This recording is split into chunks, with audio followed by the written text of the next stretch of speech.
Aujourd'hui, on ne gère pas un projet, on gère plein de projets, on gère plein de dispositifs, et il faut s'intéresser, il faut aussi piloter la capacité à changer de l'organisation, et si cette organisation est capable d'intégrer tous ces projets-là, et de respecter je reprends encore une fois, le temps de production, le temps de gestion, le temps de changement. Donc on a une recherche par rapport à cela, à la fois d'augmenter la capacité ou aussi de réduire parfois le volume avec ce souci, dirais-je, de closing, de fermeture.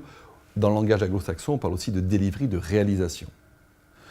Le troisième élément, on se rend compte que parfois dans les systèmes, c'est un peu dur de les faire changer. Alors nous, on parle de force inhibitrice des systèmes. Alors je sais, c'est un mot un peu barbare, hein. Bon, c'est un mot de prof. Hein.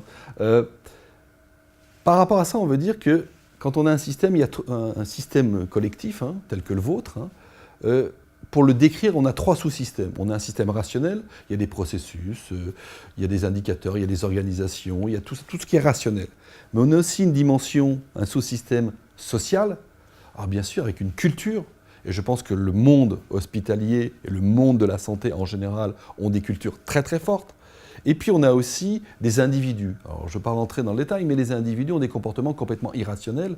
CF, tout ce qui est névrose et affect. Le comportement d'une personne va dépendre de beaucoup de choses.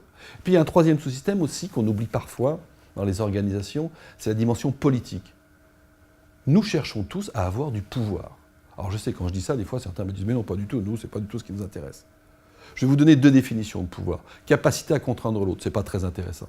Capacité à faire plus que ses limites biologiques et à entraîner une équipe pour un résultat collectif. Déjà là, ça devient un tout petit peu plus sympa. Et en même temps, c'est une manière d'être reconnu. Donc effectivement, ces trois notions font que souvent, quand on change, quand on veut procéder à un changement dans une organisation, on ne va pas avoir que le domaine rationnel, on va se heurter à la dimension sociale et à la dimension politique. Ce qui fait que quand on veut changer un système, ça prend du temps, c'est difficile, c'est âpre. Puis on a cette impression où on fait beaucoup de choses et on n'a pas l'impression que ça avance beaucoup.